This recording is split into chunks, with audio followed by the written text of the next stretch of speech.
What if I told you a child was thrown into a well by his own brothers, sold as a slave, imprisoned, and yet became one of the most powerful men of his time? This is not a story of imagination. This is a story from the Qur'an.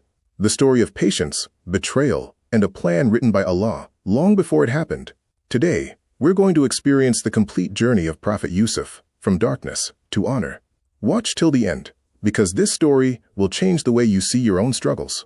And before we begin, tell me in the comments, which story should we bring next? Prophet Musa, AS, Prophet Ibrahim, AS, or another powerful story from the Qur'an? Let's begin.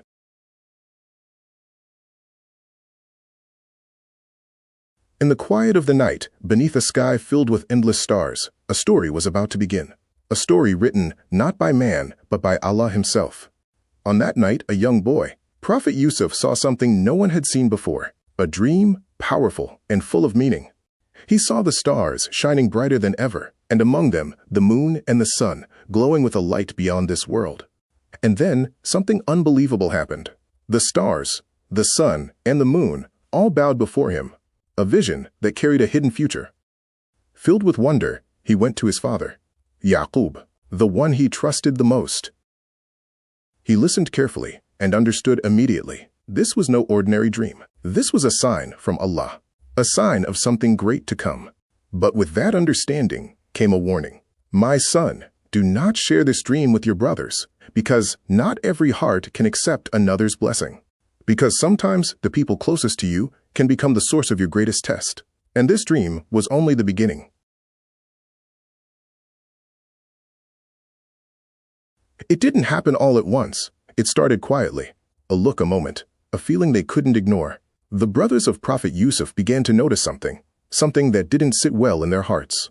The love their father had felt different. They were strong, older, more capable.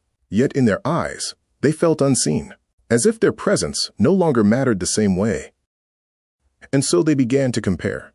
Why him? Why not us? Questions that were never meant to bring answers, but only to feed what was already growing inside.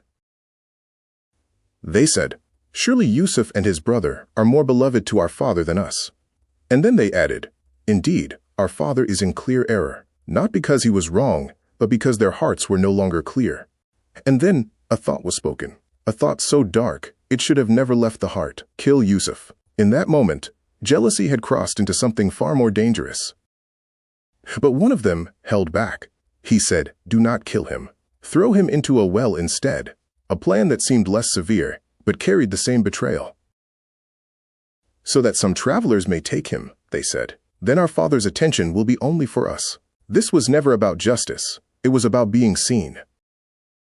And to silence their conscience, they told themselves, after that, we will become righteous people. But once the heart accepts wrong, it doesn't return the same.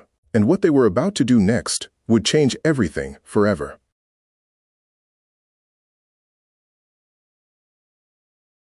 They took him with them, far away from home, far away from the comfort he once knew. A journey that appeared normal, but was hiding something far more painful. Until they reached a place where no voice could be heard, a place where even hope felt distant. And in that moment, their plan became real. They didn't hesitate. They didn't look back. In a single moment, they let go.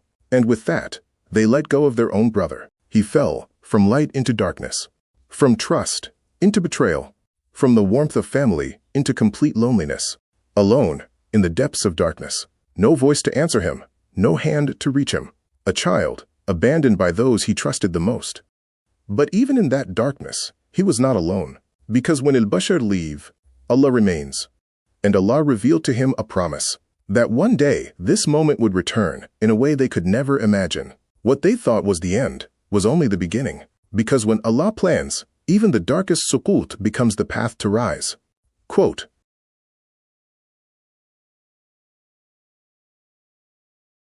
as the sun began to set, they returned, not as brothers, but as people hiding a truth. They had already decided what they would say, a story, carefully chosen, to hide what they had done. So they took his shirt and covered it with false blood, turning innocence into a lie. And then they came to their father, crying, but not from truth. They said, a wolf has eaten him, and they brought the shirt as proof. But truth leaves signs. And this lie was not perfect. Yaqub looked and understood, not everything, but enough. He said, "Your souls have made something easy for you." And in that moment, he chose patience over anger. They thought they had ended his story in the darkness of a well forgotten, alone. But what they didn't know was that Allah's plan had only just begun.